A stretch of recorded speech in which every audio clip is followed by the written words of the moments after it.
I'm going to show how to replace the string on a Husqvarna 324L string trimmer.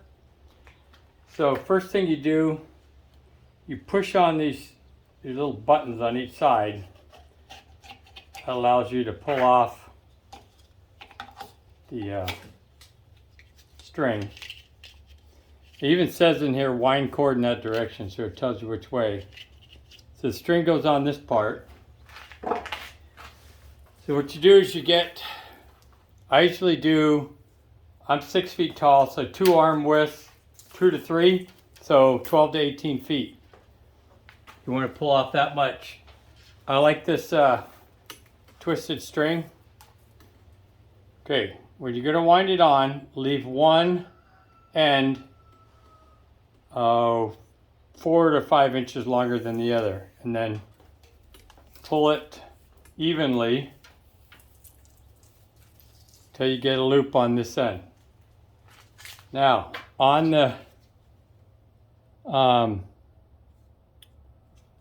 wheel here, there's a hook, there's 2 of them, that the line goes on. So you hook it on and you wind it so that you put a line on each side of the ridge. And keep it tight.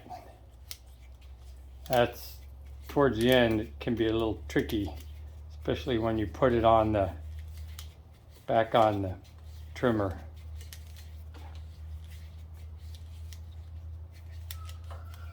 Now if you've got a real thick line, you don't want to do quite as much.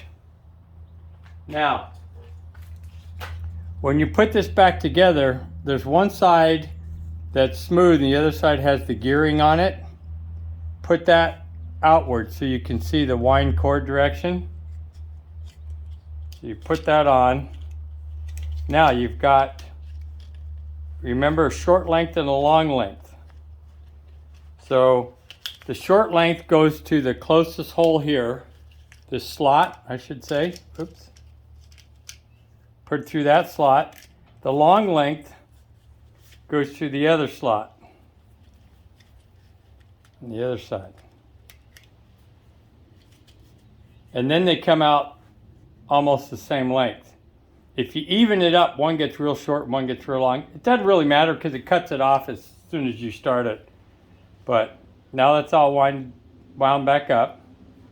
And to put it on, these 2 tabs are where these 2 tabs go. Don't let this pop out as you're putting it in. And then just slide it on. And make sure that it pops all the way and these click in. If you don't, it'll pop off. And there you go. Replace string trim.